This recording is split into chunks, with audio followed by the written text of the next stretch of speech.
Welcome back. This is Ashley with ClearedJobs.Net, and it's a bit of a special day in the studio here. I'm glad you all tuned in because I'm usually on mute as a producer, but today I'm joining the party loud and proud, coming off mute, so Kathleen can take some time off this month. But not to worry, in the studio we do have one familiar voice. I'm sure it's someone that you will recognize by now. We know her, we love her. It's Rachel. Oh, you're too sweet, Ashley. I am so excited to be here. I am here. And again, super excited that Ashley is joining me today and glad to hear you today too. Well, I may not have been hosting with you guys all season, but I was here in the studio and I heard it all firsthand. And I can tell you there were a ton of great tips and tricks shared by the guests that joined us. It has been an incredible year. When we look back at 2023, we have had some of the absolute best friends and folks and industry leaders really sharing the good, the bad, and there was a little bit of ugly when it came to the job search. But really, when you boil it down, if I think back on 2023, kind of what we experienced and really what was a common thread was the need to work on, yes, friends, the resume. Yeah, there's really no getting around it. I mean, we can't emphasize enough how important your cleared resume is. So slow down, take a step back, and really just spend some time working on that resume, perfecting it, tweaking it. I mean, our guests on the show that joined us this year, they know how crucial it is. And so that's why they took the time to share their top resume tips with us to help you improve, to help you shine, to help you impress them.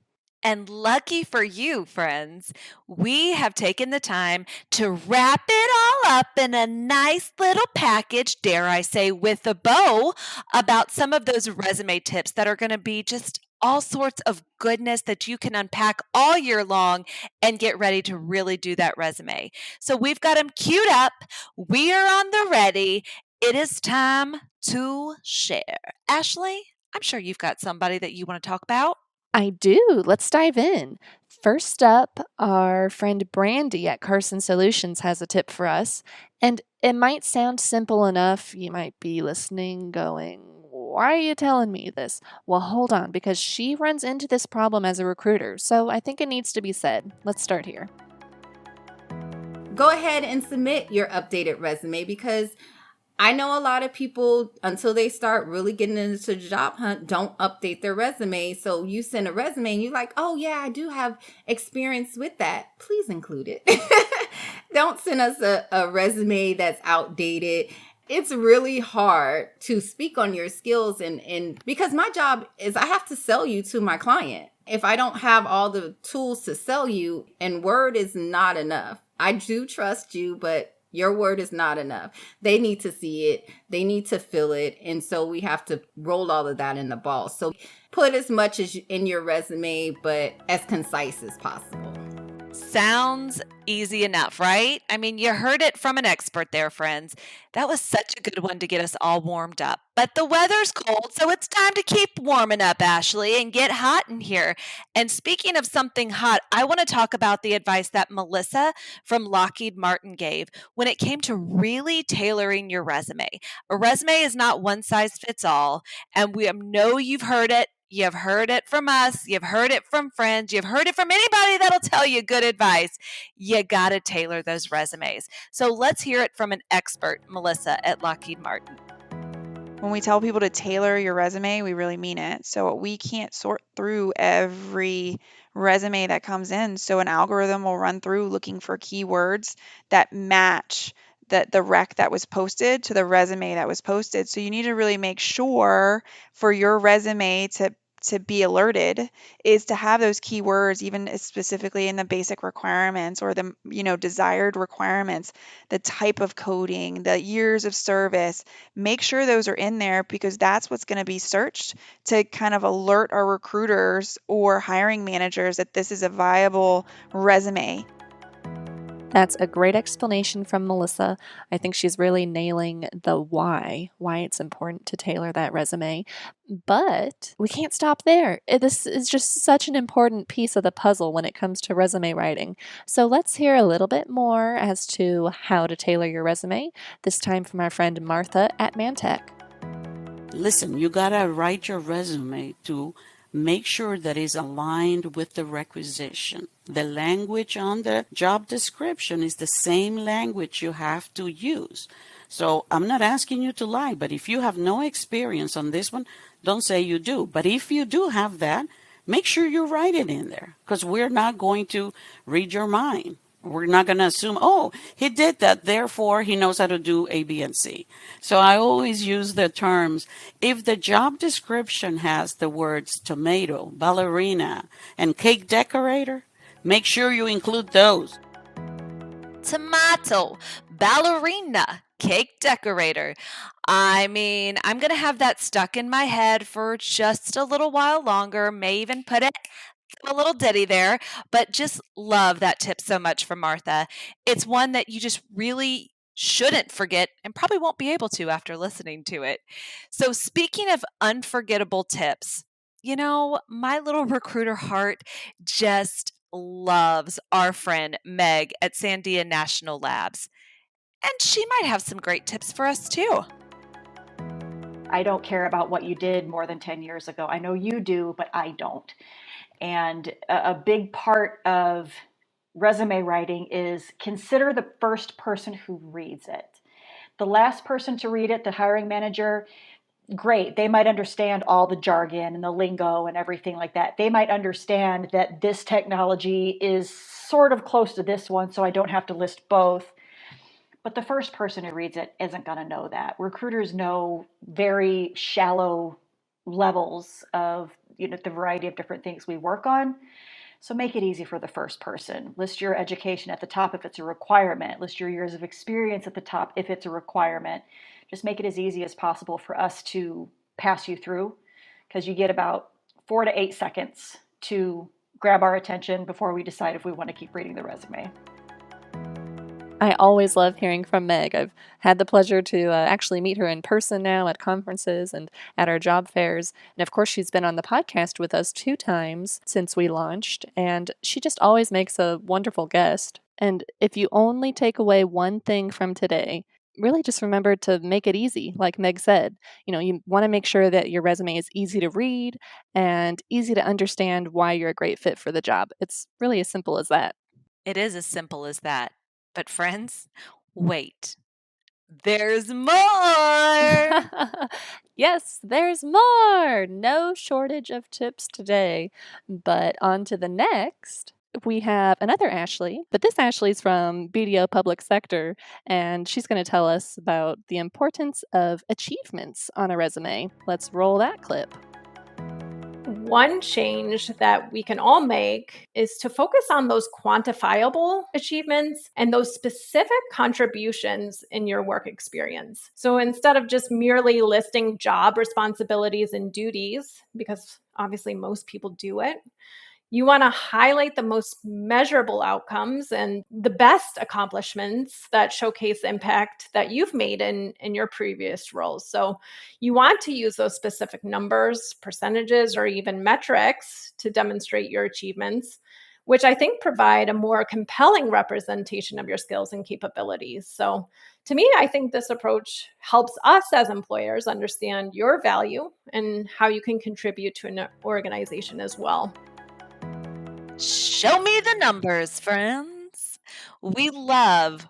I feel like we're talking a lot about love today, Ashley. It's just the love of resumes. Yeah. But we love when you quantify things with metrics. Don't be shy. This is your brag book, friends. Get it out there. Make sure that those achievements stand out. Someone who knows a thing or two about standing out in a crowd is Aaron from Paraton. He gets lots of applicants per month, so he knows what kind of resumes work. Aaron, hit us with that tip. Don't cut stuff off. I hear people all the time, well, I wanted to make it a 2-page resume. Yeah, but you cut off all the important aspects of the job that you did to, bring it down, and it doesn't exist if it's not there. No one knows what they don't know, so if it's not showing, you don't have it. And in the government contracting world, we have to go against compliance, and you need to meet the minimum qualifications. So if you don't have them on your resume, there's no way for anyone to know about it. So Don't take the important stuff off. And I'd almost tell people, don't worry about the length of your resume. Once you've been in the business more than a couple of years, it's going to be 2-3 pages. And in the technical world, with all the certifications that people are getting and all the projects that people are working on, even internal to one company, your resume could get lengthy, and I wouldn't worry about it. Yeah, that's a really important tip. It's a balancing act between being succinct and getting all of that important stuff on the page. So don't stress if your resume is more than a page or two, as long as you're being intentional about what you do include. Next up, we have some advice for our transitioning military listeners, and this one comes from Tom at Armada. Some of the best advice I can give you is really listen to your transition people. When you're going through your transition programs and things of that nature, writing your resume and ensuring your resume is doesn't speak so military, but speaks a little bit more civilian. There was a book when I was transitioning out of the Marine Corps in 1993 to my civilian world. There was a book called "Does Your Resume Wear Combat Boots?" It was actually pretty good. They gave tips, in terms of how this is my experience in the military or in the Marine Corps. This is how you need to write to it if you're pursuing work in the private sector. So, writing that resume to real world kind of civilian tasks or jobs and things of that nature, learn how to speak the language of the people that you're going to go work with in both written resume and how you interview. Love it. Again, still in love with all of this. But hang tight, folks. We have 2 more tips that are coming your way. Buckle up because you're going to want to be ready for this next one. Sebastian at Iron Eagle X is going to tell us how to beat the ATS. The dreaded applicant tracking system. Dun, dun, dun! The best way that you can beat an ATS is to really review the job description of the position that you're applying for before you apply. Make sure that you're matching up those keywords. I always joke that I'm just a caveman recruiter. Ooga booga over here. I gotta look and there's not the keywords. I don't see them. If I don't see those keywords, then how do I translate to the program manager that hey, this person's qualified. Long are gone the days when you wrote one resume and you sent it everywhere, right?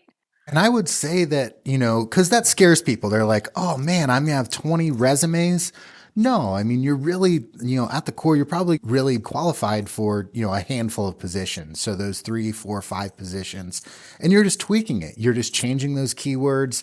You're, moving some bullets, moving them up to the top. It's minor tweaks. It's not starting all over. And then, once you save that, hey, here's my data analyst resume, here's my business analyst resume, here's my data science resume, having those templates, and then, you're throwing in different bullets as you work on projects and get different school and classes and stuff like that.